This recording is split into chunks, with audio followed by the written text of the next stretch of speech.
Hi every one. നമ്മുടെ ചാനലിൽ പൊതുവെ ഉണ്ടാവാറുള്ളത് പോലത്തെ ഒരു വീഡിയോ അല്ല ഇന്നത്തത്. ഇന്ന് ഞാൻ നിങ്ങളോട് പറയുന്നത് എൻ്റെ ജീവിതത്തിലെ ഒരു ലോവസ്റ്റ് ഫേസിൽ നിന്ന് ഞാൻ എങ്ങനെ അതിനൊക്കെ തരണം ചെയ്ത് ഒരു ഹാപ്പിയസ്റ്റ് ഫേസിലേക്ക് എത്തിച്ചേർന്നു എന്നുള്ളതിനെ കുറിച്ചിട്ടാണ്. ആക്ച്വലി ഇങ്ങനെ ഒരു വീഡിയോ ചെയ്യണമെന്നൊന്നും ഞാൻ ഉദ്ദേശിച്ചതല്ല. പക്ഷെ കഴിഞ്ഞ ദിവസം എൻ്റെ ഒരു സ്റ്റുഡൻറ്റ് വളരെ വിഷമത്തിലാണ് എന്ന് പറഞ്ഞ് എനിക്ക് മെസ്സേജ് അയച്ചു. അവനോട് ഞാൻ സംസാരിച്ചപ്പോൾ എനിക്കൊരു കാര്യം മനസ്സിലായി. നമ്മളെപ്പോലെ മറ്റൊരു വ്യക്തിയും ഇതുപോലുള്ളൊരു ലോവസ്റ്റ് ഫേസിൽ കൂടെ പോയിട്ടുണ്ട്.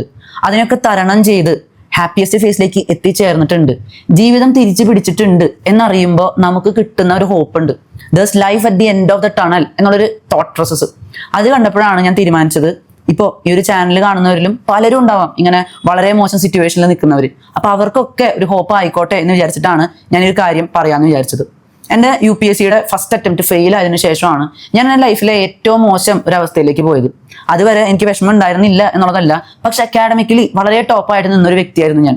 10th ടോപ്പറായിരുന്നു, 12th ടോപ്പറായിരുന്നു. അവിടെ തന്നെ പല ആർട്സ് റിലേറ്റഡ് കോമ്പറ്റീഷൻസിലും ക്യൂസ് കോമ്പറ്റീഷൻസിലൊക്കെ പ്രൈസ് നേടാൻ കഴിഞ്ഞിട്ടുണ്ട്. അതിനുശേഷം 12th കഴിഞ്ഞ് നേരെ എൻട്രൻസ് എഴുതി ഞാൻ തൃശ്ശൂർ എഞ്ചിനീയറിംഗ് കോളേജിൽ BTech ജോയിൻ ചെയ്തു. അന്നേരം തന്നെ പല എൻട്രൻസുകളും ക്രാക്ക് ചെയ്യാൻ എനിക്ക് കഴിഞ്ഞിട്ടുണ്ടായിരുന്നു. പിന്നെ നാടിൻ്റെ അടുത്താണ്, ഒരു ഓണ്ടർപ്രണറിയൽ മൈൻഡ് സെറ്റ് ഉണ്ടായിരുന്നതുകൊണ്ട് ഇതിൽ നിന്ന് കുറച്ച് ഇന്നോവേറ്റീവ് ആയിട്ടുള്ള കാര്യങ്ങൾ ചെയ്യാമെന്നൊക്കെ വിചാരിച്ചിട്ടാണ് ഞാൻ സിവിൽ എഞ്ചിനീയറിംഗ് ജോയിൻ ചെയ്തത്.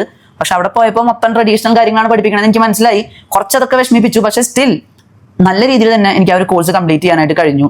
ബെസ്റ്റ് പേപ്പർ അവാർഡ് ഒരു ഇന്റർനാഷണൽ കോൺഫറൻസിൽ NITiansനോടും IITiansനോടും കോമ്പീറ്റ് ചെയ്ത് നേടിയെടുക്കാൻ എനിക്ക് കഴിഞ്ഞു. ഹാർവേഡിന്റെ ഓൺലൈൻ ശാഖയായ ഹാർവേഡ് എക്സിൽ നിന്ന് ഒരു സർട്ടിഫിക്കേഷൻ നേടാൻ എനിക്ക് കഴിഞ്ഞു. കുറേ അധികം കോമ്പറ്റീഷൻസിൽ ജയിച്ചു. കോളേജ് കഴിഞ്ഞപ്പോഴേക്കും TCSൽ വളരെ നല്ലൊരു പ്ലേസ്മെന്റ് എനിക്ക് നേടിയെടുക്കാനായിട്ട് എനിക്ക് കഴിഞ്ഞു. അന്നേരം ആ ഒരു കോൺഫിഡൻസിന്റെ പീക്കിൽ നിൽക്കുന്ന സമയത്താണ് ഞാൻ ഈ ഒരു UPSC പ്രിപ്പയർ ചെയ്യാം എന്ന് തീരുമാനിച്ചത്. സെപ്റ്റംബർ മുതൽ മെയ് വരെ ഒരു ലിമിറ്റഡ് ടൈമിലുള്ള പ്രിപ്പറേഷൻ ആയിരുന്നു. പക്ഷെ ആ ഒരു സമയത്ത് എൻ്റെ കോഴ്സിൽ പ്രോപ്പറായിട്ട് ക്ലാസ്സുകൾ കഴിഞ്ഞില്ല. എനിക്ക് ക്ലാസ് എടുക്കുന്ന പല ടീച്ചേഴ്സും പ്രോപ്പറായിട്ട് എഫേർട്ട് ഇടാത്ത പോലെ എനിക്ക് തോന്നി. ലിറ്ററലി ഉഴപ്പുന്ന പോലെ എനിക്ക് തോന്നി. കൊറോണ സമയത്താണ് ഞാൻ പഠിച്ചുകൊണ്ടിരുന്നത്. ഒറ്റപ്പെടൽ എന്നെ വളരെയധികം ഹോണ്ട് ചെയ്തു. അത് മാത്രമല്ല, എക്സാമിന്റെ സമയമായപ്പോൾ കുറെ പ്രതീക്ഷകളുടേതായിട്ടുള്ള അമിതഭാരം എനിക്ക് കൂടുതൽ പ്രഷർ നൽകി. എൻ്റെ couldn't do well in the exam. അതെനിക്ക് വലിയൊരു അടിയായിട്ട് മാറി. ആക്ച്വലി UPSCയുടെ ഫെയിലിയർ അല്ല ഏറ്റവും വലിയ അടിയായത്. ആ ഒരു സമയത്ത് തന്നെ എൻ്റെ ഫ്രണ്ട്സ്, എൻ്റെ അടുത്ത് നിന്നവർ എനിക്ക് നല്ല പണി തന്നു. UPSCയുടെ ആ ഒരു പ്രിപ്പറേഷനിലോട്ട് ഇറങ്ങിയപ്പോൾ ഞാൻ വളരെ ലിമിറ്റഡ് ആയിട്ടൊരു സർക്കിളിലോട്ട് ഒതുങ്ങിയിട്ടുണ്ടായിരുന്നു. നിങ്ങളും എക്സാംസിന് പ്രിപ്പയർ ചെയ്യുമ്പോൾ നിങ്ങളും ചെയ്തിട്ടുണ്ടാവും അല്ലേ? അപ്പൊ അതുപോലെ ലിമിറ്റഡ് സർക്കിളിൽ നിൽക്കുമ്പോൾ എൻ്റെ ഉള്ളിലുള്ള ഒരു തോട്ട് എന്താണെന്ന് വെച്ച് കഴിഞ്ഞാൽ, ഇവരൊക്കെ അടിപൊളി ആൾക്കാരാണ്, ഇവരൊക്കെ ഞാൻ കണ്ടെത്തിയ ബെസ്റ്റ് ആൾക്കാരാണ്, ഇവരെന്നും എൻ്റെ കൂടെ ഉണ്ടാവും, എന്തെങ്കിലും ഒരു പ്രശ്നം വന്നാലും എനിക്ക് കാര്യങ്ങൾ ഷെയർ ചെയ്യാനൊക്കെ ഇവരുണ്ടാവും എന്ന് എനിക്ക് തോന്നിയിരുന്ന ഒരു ടൈം ഉണ്ടായിരുന്നു. പിന്നീടാണ് എനിക്ക് മനസ്സിലായത് അതൊന്നും സത്യമല്ല. നമ്മളെ ഏറ്റവും മോശം അവസ്ഥയിൽ കൂടെ പോകുമ്പോൾ നമുക്ക് നമ്മൾ മാത്രമേ ഉണ്ടാവുള്ളൂ എന്ന് എനിക്ക് മനസ്സിലായി. ഇപ്പൊ ഞാൻ നിങ്ങളോട് സംസാരിക്കണില്ലേ, ഈ സംസാരിക്കുമ്പോൾ നിങ്ങൾ കേട്ടിരിക്കണില്ലേ, പണ്ട് എൻ്റെ ഒരു വിഷമം കേട്ട് കോളിൽ കിടന്നുറങ്ങിയിട്ടുള്ളവരുണ്ട്. അതായത് ഉറങ്ങിപ്പോയി എന്ന് പറഞ്ഞത് കേട്ടപ്പോൾ എനിക്ക് ഭയങ്കര വിഷമം തോന്നി. അത്രത്തോളം ബോറിംഗ് ആണ് എൻ്റെ സ്റ്റോറി. ഇതേ ആൾക്കാർ പിന്നീട് എന്നോട് പറയുകയും ചെയ്തു, നിന്റെ ലൈഫ് മൂഞ്ചിത്തൊരിഞ്ഞിരിക്കാന്ന് വിചാരിച്ചിട്ട് അതും കേട്ടിരുന്ന് ആ ഒരു വിഷമം കേട്ടിരിക്കാനായിട്ട് എനിക്ക് വയ്യ. എനിക്കിവിടെ അടിച്ചുപൊളി ലൈഫാണ്, എനിക്കിവിടെ അടിച്ചു പൊളിക്കണം, എനിക്ക് എൻ്റെ കോളേജ് ലൈഫ് എൻജോയ് ചെയ്യണം എന്ന് പറഞ്ഞിട്ടുള്ള ഫ്രണ്ട്സ് എനിക്കുണ്ടായിരുന്നു. ഇതേ ഫ്രണ്ട്സിന്റെ പല വിഷമങ്ങൾ ഞാൻ കേട്ടിരുന്നിട്ടുണ്ട്. അത് കംപ്ലീറ്റ്ലി ഡിഫറെന്റ് സ്റ്റോറി. ഇതേ ഫ്രണ്ട്സ് ഞാൻ വിഷമിച്ചിരുന്നപ്പോൾ എന്നോട് പറഞ്ഞു, നിനക്ക് മെച്യൂരിറ്റി ഇല്ല, ലീഡർഷിപ്പ് ക്വാളിറ്റി ഇല്ല, നീ ഒന്ന് UPSC ട്രൈ ചെയ്യാണ്ടിരിക്കേണ്ട നല്ലത്, നീ ഇമോഷണലി വീക്കാണ് എന്നോട് പറഞ്ഞു. ആൻഡ് ഞാനത് സത്യമാണെന്നവർ വിചാരിച്ചു. യൂട്യൂബിൽ പോയി ഒരു വീഡിയോ കണ്ട് മെച്യൂരിറ്റിയുടെ എല്ലാ ലക്ഷണങ്ങളും എനിക്ക് ഉണ്ടോ എന്ന് നോക്കിയതാണ് ഞാനന്ന് കാണിച്ച ഏറ്റവും വലിയ ഇമ്മെച്യൂരിറ്റി. എൻ്റെ ഫ്രണ്ട്സിൽ ചിലരും എന്നോട് അടുത്ത് നിന്നവരിൽ ചിലരും എനിക്ക് തന്നിട്ടുള്ള പണിയെക്കുറിച്ച് കൂടുതൽ ഡീറ്റെയിൽ ആയിട്ട് പറയാൻ ഞാൻ ആഗ്രഹിക്കുന്നില്ല.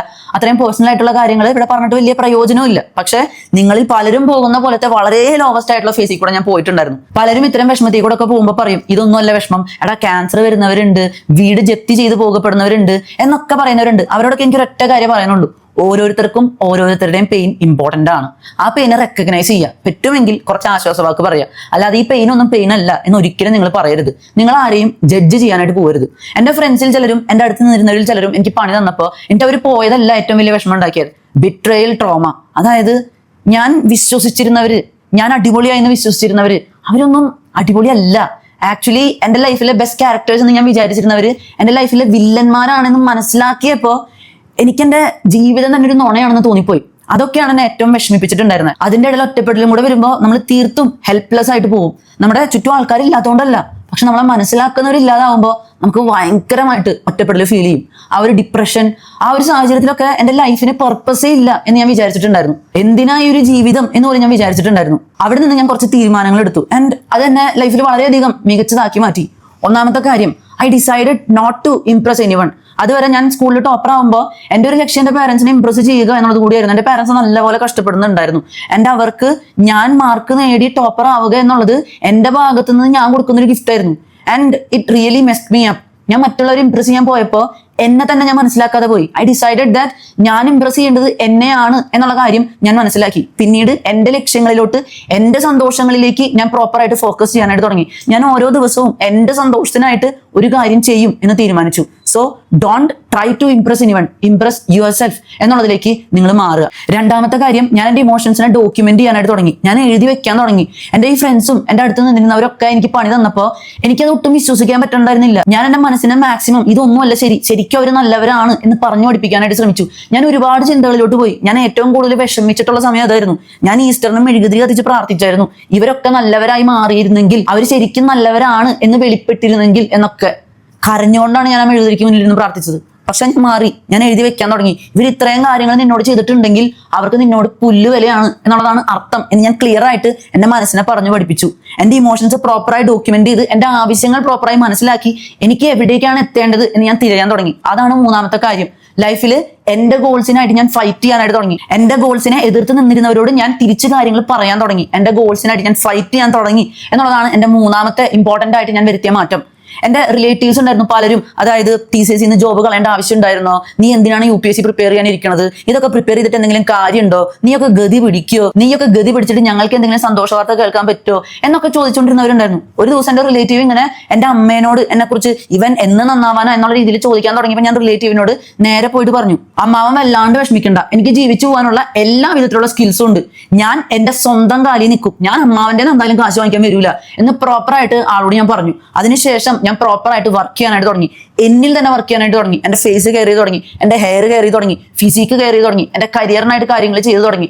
അതുപോലെ തന്നെ എന്റെ പർപ്പസ് ഞാൻ പ്രോപ്പറായിട്ട് തേടി തുടങ്ങി. UPSC പ്രിപ്പറേഷനിൽ വന്നപ്പോൾ എനിക്ക് ഏറ്റവും ഫേസ് ചെയ്തിട്ടുള്ള ഒരു പ്രശ്നം അതായിരുന്നു. ഈ ഒരു എക്സാം കിട്ടിയിട്ട് നല്ലൊരു പോസ്റ്റിൽ എത്തിയിട്ട് ഞാൻ ഫുൾഫിൽ ചെയ്യുന്ന പർപ്പസ് അല്ലാതെ എനിക്ക് ഇപ്പൊ എന്ത് പർപ്പസാണ് ഉള്ളത്?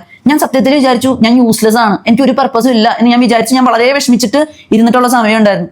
ആ ഒരു സമയത്താണ് എന്റെ വീട്ടിന്റെ പുറകിലുള്ള അമ്മാവ വന്ന് എന്റെ അമ്മേനോട് പറയണേ, അനോൺ മോനാണ് ഞങ്ങൾക്ക് TV ഓൺ ആക്കി തരണേ, അനോൺ മോൻ ഇവിടെ ഇല്ലേ എന്ന് ചോദിച്ചു. TV വെക്കുക എന്നുള്ളത് വളരെ സിമ്പിൾ ആയിട്ടുള്ള കാര്യമാണ്. അവർക്ക് ആക്ച്വലി TV വെക്കാനുള്ളത് കാണിച്ചു കൊടുത്തിട്ട് അവരെന്താ പഠിക്കാത്ത ഞാൻ വിചാരിച്ചിട്ടുണ്ട്. പക്ഷെ അന്നേരം ആ അമ്മാവ എന്ന് പറഞ്ഞപ്പോൾ എന്റെ ഉള്ളിലുണ്ടായ ഫീലിംഗ് ഇതാണ്, അറ്റ്ലീസ്റ്റ് ഒരാൾക്ക് TV വെച്ച് കൊടുക്കാനെങ്കിലും ഞാൻ ഈ ഒരു ലോകത്ത് ജീവിക്കുന്നത് കൊണ്ട് അർത്ഥമുണ്ടല്ലോ എന്നുള്ളൊരു ഫീലിംഗ് എനിക്ക് ഉണ്ടായി. ഞാൻ ഈ ചാനലിൽ യൂണിവേഴ്സിറ്റി അസിസ്റ്റന്റ് കിട്ടിയതിനെ കുറിച്ചിട്ടുള്ള ഒരു വീഡിയോ ഇട്ടപ്പോൾ കുറെ പേര് കുറ്റം പറയാനുണ്ടായിരുന്നു. അവൻ ഒരു മാസവും നല്ല പ്രിപ്പയർ ചെയ്തിട്ടുള്ള, അവൻ കുറെ നാൾ പ്രിപ്പയർ ചെയ്തിട്ടുണ്ടെന്നതൊക്കെ. ഞാൻ ഇപ്പൊ പറഞ്ഞ ഈ ഒരു ലോവസ്റ്റ് ഫേസ് ഇല്ലേ, ആ ഒരു ലോവസ്റ്റ് ഫേസ് ഒരു 10 മാസത്തോളം ഒന്നും പഠിക്കാൻ പറ്റാതിരുന്ന ഒരു സാഹചര്യത്തിൽ നിന്നാണ് ഒരു മാസം ഞാൻ പിന്നെ യൂണിവേഴ്സിറ്റി അസിസ്റ്റന്റ് പ്രിപ്പയർ ചെയ്യാനായിട്ട് തീരുമാനിച്ചത്. അതിന് തൊട്ട് മുൻപ് ഞാൻ ട്രിവാൻഡ്രത്തോട്ട് വന്നിട്ടുണ്ടായിരുന്നു, ഇവിടെ വന്നിട്ടെങ്കിലും എന്റെ മൈൻഡൊക്കെ ഒന്ന് മാറാനായിട്ട്. പക്ഷെ ഇവിടെ വന്നിട്ടും ഞാൻ എന്റെ ഹോസ്റ്റലിലെ ഫാൻ നോക്കി കിടക്കുമായിരുന്നു. അന്നേരമാണ് യൂണിവേഴ്സിറ്റി അസിസ്റ്റന്റ് പ്രിലിംസ് ക്ലിയർ ചെയ്തു എന്ന് പറഞ്ഞിട്ട് എനിക്ക് ആ ഒരു മെസ്സേജ് വരുന്നത്. ആ ഒരു യൂണിവേഴ്സിറ്റി അസിസ്റ്റന്റ് പ്രിലിംസ് ഞാൻ പോയി എഴുതിയത് അമ്മയ്ക്ക് ഒരു സന്തോഷമാവാൻ വേണ്ടി മാത്രമാണ്. കാരണം ഇത്രയും മാസങ്ങൾ ജീവിതത്തിൽ എന്തൊക്കെയോ ആകുമെന്ന് വിചാരിച്ച മകൻ ഒന്നും ആകാതിരിക്കുന്ന കാണുമ്പോൾ എന്റെ അമ്മയ്ക്ക് എന്തോരം വിഷമം ഉണ്ടാവും. എന്റെ അമ്മേനെ ഹാപ്പി ആക്കണം എന്നുള്ള ആഗ്രഹത്തോടു കൂടിയാണ് ആ ഒരു മാസം എല്ലാ വിഷമങ്ങളും മാറ്റിവെച്ച് ഞാൻ യൂണിവേഴ്സിറ്റി അസിസ്റ്റന്റ് പ്രിപ്പയർ ചെയ്തത്.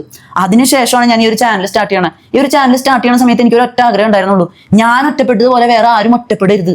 അതുകൊണ്ടാണ് ഈ പേരിൽ തന്നെ ഞാൻ ഈ ഒരു കാര്യം ഫോക്കസ് ചെയ്തത്, പ്രെപ് ടുഗദർ. നിങ്ങൾ ഒറ്റയ്ക്കായി പോകരുത്. ഞാൻ എന്റെ പ്രിപ്പറേഷൻ സമയത്ത് ഞാൻ വളരെയധികം വിഷമിച്ച സമയത്ത് ഞാനൊരു കൊന്തന്റെ കയ്യിൽ മുറുക്കെ പിടിച്ചിരുന്നു. കാരണം എനിക്ക് പഠിക്കുന്ന സമയത്ത് കരയാൻ പറ്റൂലായിരുന്നു. ഞാൻ യൂണിവേഴ്സിറ്റി അസിസ്റ്റന്റ് എങ്ങനെയെങ്കിലും പ്രിപ്പയർ ചെയ്യണമായിരുന്നു. എനിക്ക് നല്ലപോലെ കരച്ചിൽ വരാറുണ്ട്.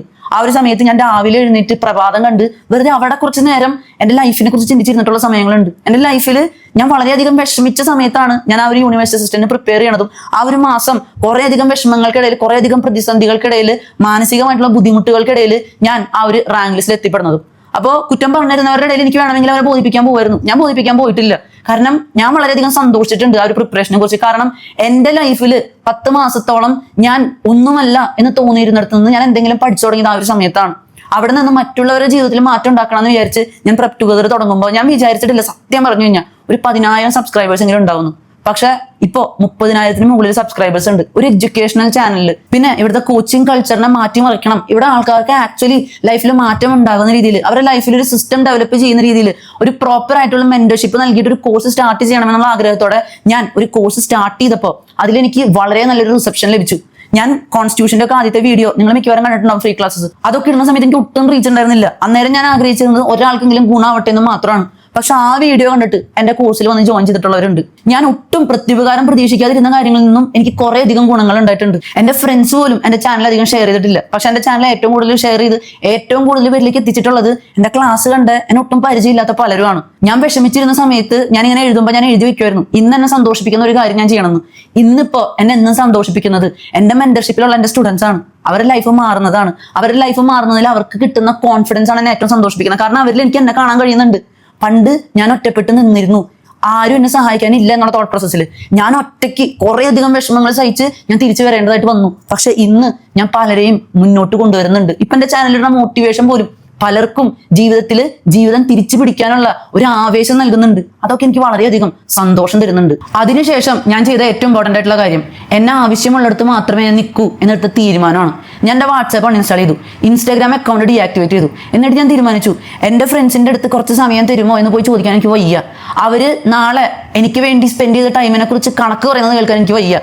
എന്നെ ഉപകാരമുള്ളിടത്ത് ഞാൻ നിൽക്കും. അപ്പൊ എന്താ, എൻ്റെ ടൈമിന് വേർത്ത് ഉണ്ടാവും. അങ്ങനെ ഞാൻ ടെലിഗ്രാമിലേക്ക് ഒതുങ്ങി. ടെലിഗ്രാമിൽ എൻ്റെ ചാനലുമായി ബന്ധപ്പെട്ട് ഡൗട്ട് ചോദിക്കുന്ന പിള്ളേർക്ക് റിപ്ലൈകൾ കൊടുത്ത് അവർക്ക് വേണ്ടി ഓരോ ദിവസവും വർക്ക് ചെയ്തുകൊണ്ടിരുന്നു. ഇപ്പൊ ഞാൻ എൻ്റെതായിട്ടുള്ള ഒരു കോഴ്സ് റൺ ചെയ്യുമ്പോഴും എൻ്റെ കോഴ്സിന്റെ ഏറ്റവും വലിയ സവിശേഷത അവർക്ക് എപ്പോൾ എന്ത് ഡൗട്ട് വന്നാലും ഞാൻ കൂടെ ഉണ്ടെന്നുള്ളതാണ്. അവർക്ക് ടെൻഷൻ വന്നു കഴിഞ്ഞാൽ എന്താകും എന്നുള്ളൊരു തോന്നൽ വന്നു കഴിഞ്ഞാൽ അവർക്ക് ഉറപ്പ് നൽകാൻ ഞാൻ കൂടെ ഉണ്ടെന്നുള്ളതാണ്. അങ്ങനെ ഒരു മാറ്റം കൊണ്ടുവരാൻ എനിക്ക് കഴിഞ്ഞത് എന്നെ ആവശ്യമുള്ളിടത്തേ ഞാൻ നിൽക്കൂ എന്ന് ഞാൻ എടുത്ത തീരുമാനത്തിൽ നിന്നാണ്. ഞാൻ എൻ്റെ സ്റ്റുഡൻസും വിഷമിക്കുമ്പോൾ പറയുന്ന ഒരു കാര്യമുണ്ട്, നമ്മുടെ ലൈഫ് ഒരു ഐസ്ക്രീം പോലെയാണ്, വളരെ ടേസ്റ്റിയാണ്, നമുക്ക് എല്ലാവർക്കും അറിയാം അല്ലേ. ആരെങ്കിലും വന്ന് ആ ഐസ്ക്രീം ഷെയർ ചെയ്യണമെന്ന് പറഞ്ഞു കഴിഞ്ഞാൽ നമ്മൾ ചിലപ്പോൾ അവർക്ക് ഐസ്ക്രീം കൊടുക്കും. അത് നമ്മളുടെ സ്നേഹം കൊണ്ടാണ് അല്ലേ. അല്ലാതെ നമ്മൾ ആരോടെങ്കിലും അയ്യോ ഐസ്ക്രീം ഒന്ന് വന്ന് കഴിക്കണേ എന്ന് നമ്മൾ പറയില്ല. അങ്ങനെ നമ്മൾ ആർക്കെങ്കിലും വേണ്ടി കാത്തിരിക്കാൻ നിന്ന് കഴിഞ്ഞാൽ നമ്മുടെ ഐസ്ക്രീമാണ് മെൽറ്റായി പോയിക്കൊണ്ടിരിക്കണേ. ആ ടേസ്റ്റി ആയിട്ടുള്ള ഐസ്ക്രീമിൽ നമുക്ക് എത്രത്തോളം കാര്യങ്ങൾ നല്ല രീതിയിൽ ചെയ്യാൻ പറ്റുമോ അത്രത്തോളം നല്ല രീതിയിൽ നമ്മൾ ചെയ്യാനാണ് ശ്രമിക്കേണ്ടത്. അല്ലാതെ നമ്മൾ ആർക്ക് പിന്നാലെയും ചേസ് ചെയ്ത് പോകരുത്. നമ്മളെ ആവശ്യമുള്ളിടത്ത് നമ്മൾ നിൽക്കണം. ആവശ്യമുള്ളിടത്ത് നമ്മൾ നിൽക്കുമ്പോൾ നമുക്ക് വാല്യൂ ഉണ്ടാവും. അപ്പോൾ നിങ്ങളുടെ ലൈഫിൽ അത്യാവശ്യം മോശം സിറ്റുവേഷനിൽ നിൽക്കുകയാണെങ്കിൽ നിങ്ങളൊരു കാര്യം ഓർക്കുക, ഇപ്പോൾ എനിക്ക് എൻ്റെ സ്റ്റുഡൻസിന്റെ സന്തോഷത്തിൽ സന്തോഷിക്കാൻ കഴിയുന്നത്, എനിക്കൊരു ആപ്പ് ഡെവലപ്പ് ചെയ്യാൻ കഴിയുന്നത്, കുറേ പേരെ നയിക്കാൻ കഴിയുന്നത് അവിടെ നിന്ന് ഞാൻ എഴുന്നേറ്റ് പോരാടാൻ തയ്യാറായതുകൊണ്ടാണ്. അന്നുണ്ടായിരുന്ന വിഷമകരമായിട്ടുള്ള സന്ദർഭങ്ങൾ ഒരിക്കലും ഒരു നഷ്ടമായിട്ട് ഞാൻ കാണില്ല. അതാണ് എന്നെ പല കാര്യങ്ങളും പഠിപ്പിച്ചത്. ഇന്നിപ്പോൾ നിങ്ങൾക്കൊരു വിഷമം ഉണ്ടെങ്കിൽ എനിക്കത് റിലേറ്റ് ചെയ്യാൻ കഴിയുന്നത് അന്ന് എനിക്കൊരു പെയിൻ ഉണ്ടായതുകൊണ്ടാണ്. ഒരു വട്ടം എന്നോട് എൻ്റെ ഒരു സ്റ്റുഡൻറ്റ് പെയിൻ ഷെയർ ചെയ്ത സമയത്ത് ആ സ്റ്റുഡൻറ്റ് എന്നോട് ചോദിച്ചിരുന്നു, നമ്മൾ തമ്മിൽ ഒരു വിധത്തിലുള്ള പരിചയമില്ലല്ലോ, പിന്നെ എങ്ങനെയാണ് സാറിന് ഇതൊക്കെ കേട്ടിരിക്കാൻ പറ്റണേ? ഞാൻ പറഞ്ഞിട്ടുള്ള ഒരു കാര്യമുണ്ട്, ഒരു വിധത്തിലുള്ള പരിചയമില്ല, ഒരു വിധത്തിലുള്ള ബന്ധമില്ല, പക്ഷെ ഒരു പരിചയമുണ്ട്. നിങ്ങൾ പോയിട്ടുള്ള പെയിനിൽ കൂടെ ഞാനും പോയിട്ടുണ്ട്. ആ പരിചിതമായിട്ടുള്ള പെയിനാണ് എന്നെ നിങ്ങളുമായിട്ട് കണക്ട് ചെയ്യണമെന്ന്. നിങ്ങളുടെ ലൈഫിൽ സംഭവിക്കുന്ന ഓരോ കാര്യങ്ങൾക്കും അതിൻ്റെതായിട്ടുള്ളൊരു പർപ്പസ് ഉണ്ട്. നിങ്ങൾ അതിൽ വിശ്വസിച്ച് നിങ്ങളുടെ ജീവിതത്തിൽ പോരാടാനായിട്ട് തയ്യാറാവുക. നിങ്ങൾ വിജയിച്ചിരിക്കും. നിങ്ങളുടെ വിജയത്തിലേക്കുള്ള വഴിയിൽ പ്രെപ് ടുഗദർ എന്നുള്ള ചാനൽ എന്നും കൂടെ ഉണ്ടാവും. നിങ്ങൾ പേടിക്കേണ്ട ഒരു വിധത്തിലുള്ള ആവശ്യമില്ല. ചിലപ്പോൾ നിങ്ങളെ ചുറ്റുമുള്ളവർ നിങ്ങളെ പഴിക്കുന്നുണ്ടെങ്കിലും നിങ്ങളെ വിഷമം മനസ്സിലാക്കാൻ കഴിയുന്നത് നിങ്ങളുടെ പോലെ വിഷമങ്ങളിൽ കൂടെ പോകുന്ന മറ്റു പലർക്കും ആയിരിക്കും. അപ്പോൾ നിങ്ങൾക്ക് എന്തെങ്കിലും ചെറിയ വിഷമങ്ങൾ ഉണ്ടെങ്കിൽ, അല്ലെങ്കിൽ നിങ്ങൾ തിരിച്ചു വരും എന്നുള്ള ആർജവം നിങ്ങൾക്ക് പ്രകടിപ്പിക്കാൻ ആഗ്രഹം ഉണ്ടെങ്കിൽ താഴെ കമന്റ്സിൽ നിങ്ങൾ ജസ്റ്റ് ഒന്ന് ടൈപ്പ് ചെയ്യുക. ഈ വിഷമങ്ങളിലൊന്നും പതറാതെ അടിപൊളിയായിട്ട് നിങ്ങളുടേതായിട്ടുള്ള സ്വപ്നങ്ങൾക്ക് വേണ്ടി പ്രയത്നിക്കുക. കാരണം ഈ സ്വപ്നങ്ങളൊക്കെ നമ്മുടെ മാത്രമാണ്. നമ്മുടെ ഈ സ്വപ്നങ്ങൾ നമുക്ക് എത്ര വിലമതിക്കുന്നോ അത്രത്തോളം മറ്റാർക്കും വിലമതിക്കണമെന്നില്ല. വർക്ക് ചെയ്തുകൊണ്ടിരിക്കുക, നിങ്ങൾ ജയിച്ചിരിക്കും. എല്ലാവർക്കും ഹാപ്പി ലേണിംഗ്. ബൈ.